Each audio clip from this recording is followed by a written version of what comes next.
Hi, I'm Daniel Landstandig, and this is Innovation 19. Today we're talking with Rita McGrath, a premier expert on leading innovation and growth during times of uncertainty. She's a best-selling author, a longtime professor at Columbia Business School, and one of the most regularly published authors in the Harvard Business Review. In fact, if you haven't read her work, it's phenomenal. She's consistently ranked among the top 10 management thinkers in the world, and she's been cited as creating one of the most important management ideas ever developed. That is discovery-driven planning. She's the author of several books, including bestseller The End of Competitive Advantage, and one of my favorites of all time, her new book, Seeing Around Corners, How to Spot Inflection Points in Business Before They Even Happen. Welcome, Rita. Thank you for joining us. It's a pleasure to be with you. Let's start by talking about survival in 2021. This year has challenged everybody. You have a certain talent and experience level where you can look at a company and size up instantly whether it's going to grow and thrive or struggle. What tells you whether the company's going forwards or backwards? Well, I think the first signal that I look for is literally where the leadership spends their time. So if they're spending their time on rear guard, defensive actions, and not really investing their personal time in the future, that's a pretty bad signal. Second thing that I look at is what are their planning horizons. And so companies that are very concerned with short-term results, so they're making promises about 18 months or 2 years out, rather than thinking more in terms of 5 or 10 years out, that's a second one. That's a pretty bad signal. And then I think the third one is, do they have a way of breaking through the processes that are designed to keep repeatable business models ticking over and over and over again, or are they prepared to think about new business models when things that are currently working don't work? Do they have a pipeline of things ready to take over? Of course, the thing is that most companies don't realize that a process is failing until it's really in bad shape. So how do you encourage executives to have that mindset where they're looking out into the future and proactively innovating? Well, I think in the best case, it's the way that you run your business. If you think about it in life, right, you would never run your life planning only for 3 months out. So I think you constantly want to be assuming that something's going to come along that's going to change things. And that's one of the things I write about in The End of Competitive Advantage, which is what I call a new playbook for strategy. And so briefly, the first one is this notion of continuous reconfiguration that instead of thinking of stability as the normal thing, you're sort of prepared to think of change as the normal thing. So you're always a little bit in motion. The second element is being able to disengage from things, but in a healthy way. So to free up resources for growth, you may have to stop doing some of the things you're doing right now. So that's the second one. Third one gets to this notion of resource allocation. And most companies really struggle with matching their strategy to their projects, what they're spending their money on. And there's a lot of reasons why, but I'm always astonished when I go in and do one of these portfolio audits of a company, just how little the senior leadership knows about what they're actually spending scarce development resources on. Then the fourth is innovation, but innovation as a proficiency. So not innovation theater, and I'm sure you've seen a fair amount of this, where you get everybody on a plane and you go up to Silicon Valley and, you kill Post-it notes in their thousands in ideation sessions, and then nothing happens, right? But building innovation is an actual proficiency. I think it has really new requirements for leadership. Attentive, forward-looking. And it's just a very different leadership mindset than if you assume tomorrow is going to be like yesterday. And the last thing really has to do with talent, that building an organization that can grab an unfair share of talent is increasingly one of the few competitive protections that are left, in a world where entry barriers have really crashed like crazy. This is one of the things, Rita, that I love about you and your work. We live in a world fascinated with AI and algorithms, and you still look at talent as one of the most important competitive advantages. Well, yeah. And I see this all the time. People get entranced with some technology. So I'll give you just a couple of examples. Just last week, I was talking to a company that makes tools, basically. And their corporate leadership has said, well, you need to do something digital with these tools. And so their mandate is go do something digital. They haven't thought through, well, how does digital and a tool add value to your client? They're sort of starting with the wrong end. Another one that I was talking to was a whole group that was basically told, go build something around AI.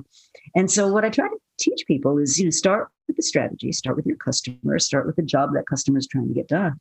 And if part of that solution ends up being tech, great. But if it doesn't, that should not be the driver of what you're doing competitively. Rita, over the years, you've written about transient competitive advantage.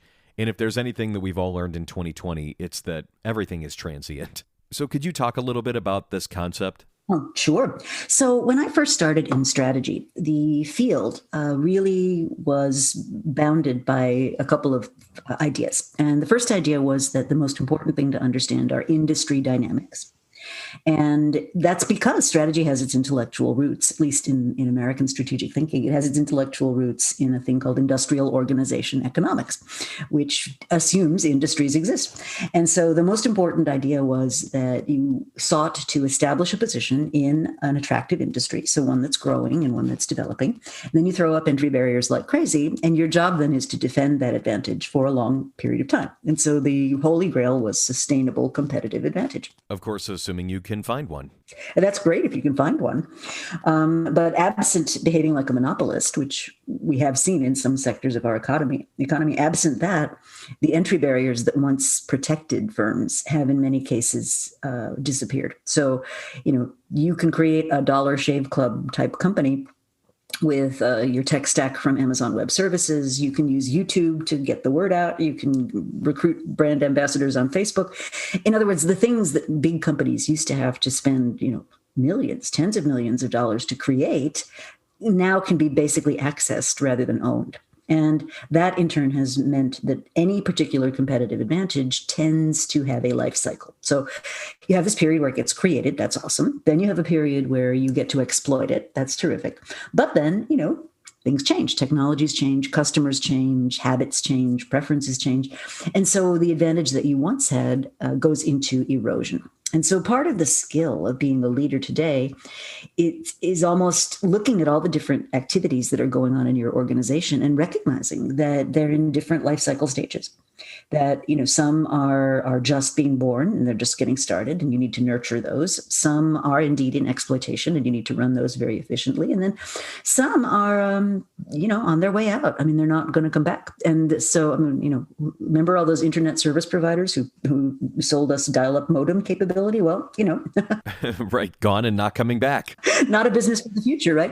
And so I think part of the skill of transient advantage is to recognize that in a world where advantages come and go, that you need to be able to build a company that can get into new things, exploit them definitively, but then be unafraid to pull resources out of them when times have changed. It seems like leaders are frequently surprised, though, and there are always warning signs that the landscape is changing, right? Well, there are always warning signs. And in the book, The End of Competitive Advantage, I actually have a diagnostic that you can do. And it's simple questions. It's like, are you investing as much or more and getting less in return?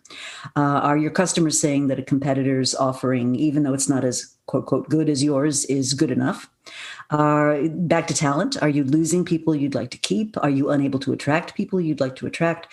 There's lots of signals you can see long before it's obvious to everybody if you're prepared to see the answer. The thing I find, though, is once a set of executives have settled into thinking they know what they're doing, they really don't look for those contrary indicators. Right. You make me think of General Electric, where they went into the power business in a big way. There was a lot of indication that the fossil fuel bet that they were making was probably not right for the times, and they went and did it anyway. Right. Well, GE is legendary, too. Like, not the company you would expect to make such a huge strategic blunder. And, there was a time in life where you could not move down the halls of Columbia Business School without tripping over cases about GE. And now, they're struggling to remain relevant. Right. It's like companies stick to their own habits, even if the habit conflicts with their likelihood for survival. But let's switch tracks a little bit. In 1995, you wrote in Harvard Business Review about discovery-driven planning. And this work has gone on to inform the lean startup movement. And I'm curious, how has this concept of discovery-driven planning evolved since you first wrote about it? Oh, that's a nice question. Thank you. So I think it's gotten picked up in a lot of places. So probably the best known is it's part of the Lean Startup Toolkit. that Eric Ries has made so popular. This whole idea of taking a big, hairy problem and breaking it down into testable chunks is very dominant in a lot of the methodologies we use in innovation today. So things like design thinking are very consistent with it. I think what discovery-driven planning did was it really opened the door to people realizing that innovation isn't this weird thing where, guys in black turtlenecks chant over, monitors all night. It's a very plannable, disciplined process, but it's a different discipline than you use when you are working with a platform of experience. So when your job is discovery, there's different tools you use. And the analogy I would make would be to the quality movement of some years back. Before the Japanese came and taught us that quality could be a competitive weapon, we didn't really understand about things like Six Sigma. We didn't have green belts and black belts. And it was a haphazard sort of thing. And then Motorola was one of the first firms to say, wait a minute, we can actually use quality as a competitive weapon in our, existing business. And then everybody else, climbed on board. And I think we'll see something like that, I suspect, with innovation, where people are going to realize that this is not some weird thing that nobody understands. It's a very understood set of practices and processes. But here's what I think is the problem is it is entirely possible to become a very senior leader in a major corporation without ever having once touched innovation in any way. You get rewarded and promoted for keeping the wheels on the bus, right? And so for a lot of those kinds of people, this is such a mystery. They're just baffled by it. And so I think one of the opportunities that those of us like you and I have to study entrepreneurship and to get the word out is just doing a little proselytizing. Like, this is not some dark art. Right, like you can do it too. You can learn how to do. Do you see a link between the discovery-driven planning methodology and the crowdfunding platforms like Kickstarter? Yeah, I mean, it's one of the methods that you can use. And so Kickstarter is a great example of a checkpoint, right? So in the methodology, I talk about planning to checkpoints. And a checkpoint just basically is some moment in time at which you're going to learn something. And launching a crowdfunding campaign is a great checkpoint because what it does is it says, I believe this idea is worth putting some money behind. Does anybody else? And the answer is no. Then that's a different situation, right? So speaking of checkpoints, you wrote recently that you see 2021 as a pitchfork moment. Can you explain what you mean? So we have had in the last, I would say 40 years, a growth of income inequality to a point that is no longer sustainable. And I think the pandemic certainly made a lot more people aware of that than had been aware before. But there's a small group of us that have been saying for some time now that the economy is not working for the bulk of its citizens in the US. And the pitchfork is a reference to a guy named Nick Hanauer, who was one of the early investors in Amazon. He's a very wealthy guy. And he's been saying for years now that this concentration of wealth at in a few hands is a really dangerous thing socially. And I think we're starting to see that manifest itself. Pragmatically, what business leaders and others successfully have done is dismantle a lot of the protections and the practices that were in place, which made America such a prosperous place after the Second World War, right through about the 70s. Things like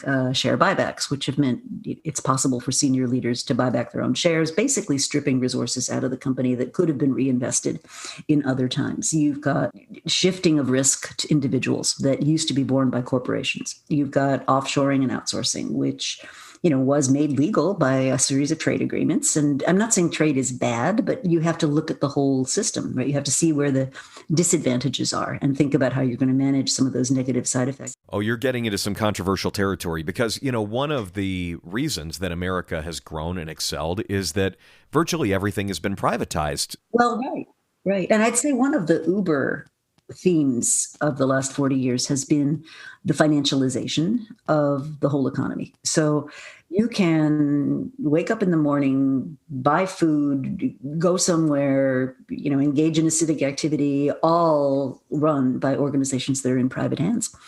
And so we had this mantra that government is good for nothing. But the reality is capitalism without any guardrails is a really, really bad system. And Roger Martin points this out in his book, When War is Not Better, which he just published. And he says, look, if you should not think that capitalism and democracy go together necessarily, because if you do have a democracy and it's not working out for the bulk of your citizens, they're going to vote for some other system.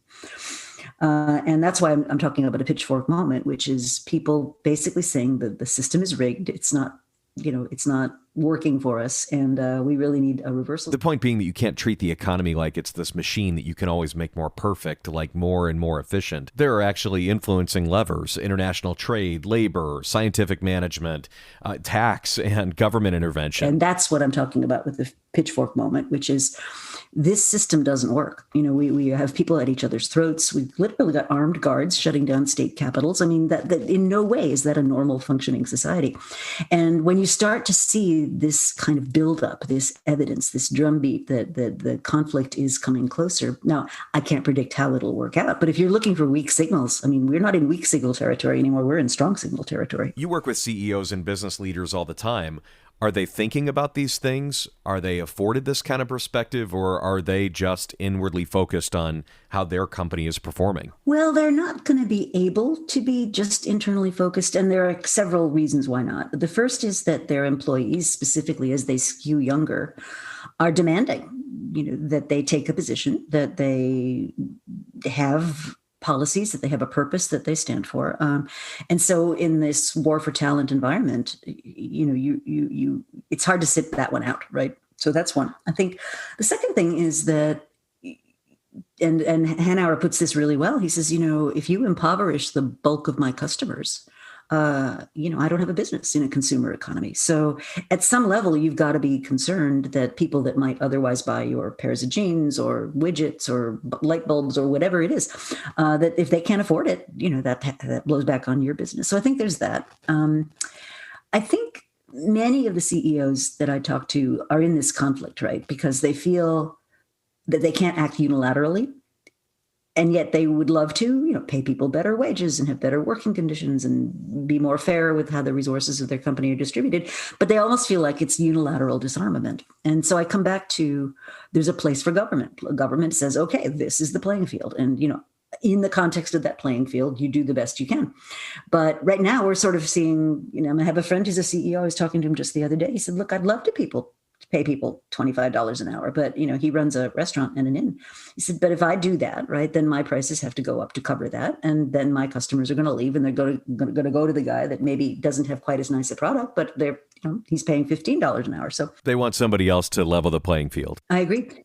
Again, where the CEOs really would love some third party to step in and say, okay, guys, here's the playing field. Ooh, government intervention. Yeah, or some other moderating force. It doesn't have to be government, because government doesn't get everything right either. Look, I get what you're saying. When government is elected by the people and they can intervene on the people's behalf, then people are represented in this entire scheme. If you think about where capitalism fails, it's where markets fail. So Rebecca Henderson, who's a good friend of mine, really wrote a book called Reimagining Capitalism, in which she talks about it. She says, it's a great book, and she says if you take the power that an energy plant, a coal burning energy plant produces. So let's say it's 5 cents worth of power, right? She said, but if you were to price it properly, it would be 5 cents worth of the power. That's what the energy company gets. But you should also have to pay for 5 cents worth of environmental degradation and 5 cents worth of damage to public health. And so capitalism, markets don't price those things appropriately because one party benefits and a tremendous number of parties suffer, but only by a little bit. So it never gets the critical mass that it needs to have a market solution. And the same thing applies the other way. When an activity would benefit a huge number of people, but no one in particular, that's another case where markets fail. Rita, thank you so much for joining the podcast today. It has been a real pleasure, and let's do this again. That would be delightful. Go to ritamcgrath.com to see more information on her work and to create an entrepreneurial mindset in your organization. Some great books and videos there to share. This has been Innovation 19. I'm Daniel Landstanding. We'll see you next time.